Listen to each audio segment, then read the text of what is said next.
చెప్పు తిట్టు. మెంటల్ అయిపోయాడు వాడు, ఏం మాట్లాడుతున్నాడో తెలుస్తుంది ఈటల రాజేందర్కి. అందుకే ఆయన బాగలగాడాడు. మీ గురించి మీరు చెప్పుకుంటాడా అనిపిస్తుంది రోబోతుంటే ఇక్కడ. ఈటల రాజేందర్ మెంటల్ అయిందా పాగలైందా ఏమైందా అనేది సమాజం చూస్తూనే ఉన్నది. ఆయన ఏం మాట్లాడిండు, దాంట్లో ప్రజల గురించి మాట్లాడిండా, ఆయన స్వార్థం కోసం మాట్లాడిండా, ఏం మాట్లాడిండా అనేది అక్కడ ప్రజలు చూస్తూనే ఉన్నారు. అది చూస్తున్నలకు అర్థమవుతూనే ఉన్నది. కానీ మీరు ఎవరి గురించి మాట్లాడుతున్నారు?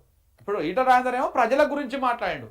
ప్రజలకు అన్యాయం చేస్తుంటే మీరు ఎందుకు ఇట్లా అన్యాయం చేస్తారు అని చెప్పేసి ప్రజల గురించి ఆయన వాయిస్ని రైజ్ చేసిండు. కొంత గట్టిగా మాట్లాడిండు. ముఖ్యమంత్రి గారిని ఓ మాట గట్టిగా అన్నాడు. సరే ఆ మాట అనకుంటే ఉంటే బాగుంటుండే, బట్ ఆయన అన్నాడు ఆ స్ట్రెస్ ఉండాలని చెప్పేసి.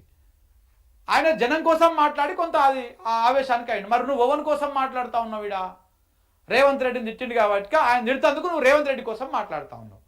ఈటల రాజేందర్ ఏమో ప్రజల కోసం మాట్లాడితే జగ్గారెడ్డి ఏమో రేవంత్ రెడ్డి కోసం మాట్లాడుతున్నాడు. ఇక్కడ డిఫరెన్స్ మీరు ఒకసారి అర్థం చేసుకోండి, ఎవరి కోసం పనిచేస్తున్నారు అనేటువంటి అంశాన్ని. నువ్వు మళ్ళొకసారి కాంగ్రెస్ పార్టీ ముఖ్యమంత్రి రేవంత్ రెడ్డిని కానీ కాంగ్రెస్ పార్టీ నాయకులను కానీ మంత్రులను కానీ ఇట్లా మాట్లాడితే నీ నడి రోడ్డు మీదనే నిలబెట్టి గుంజలు తీపిస్తాం.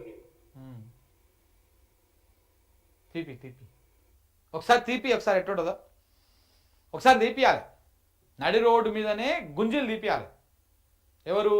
జగ్గారెడ్డి గారు నడి రోడ్డు మీద ఈటల రాజేందర్ నిలబెట్టి గుంజీలు తీపియాలి. అసలు ఈటల రాజేందర్కి నువ్వు ఏమిట్లా సరిపోతావని ఆయన కౌంటర్ ఇస్తున్నావని నాకు అర్థం కాదు. నువ్వు ఆకు కాదు పోక కాదు ఆయన దాంట్లో. నిజంగా చెప్తున్నా కదా, ఆయన కొంత ఒక సామాజిక వర్గాన్ని ఇన్ఫ్లుయెన్స్ చేసేటువంటి క్యాపబుల్ ఆయనకు ఉన్నది. నీకేమున్నదన్నా సంగారెడ్డిని ఒక తప్ప నువ్వేమైనా పోయి ఎగురు పెట్టగలుగుతావా? ఒక సంగారెడ్డిలో తప్ప ఆ సంగారెడ్డిలో కూడా ఎగురు పెట్టకపోతుంది. ఈసారి బకెట్ అయిపోతుంది.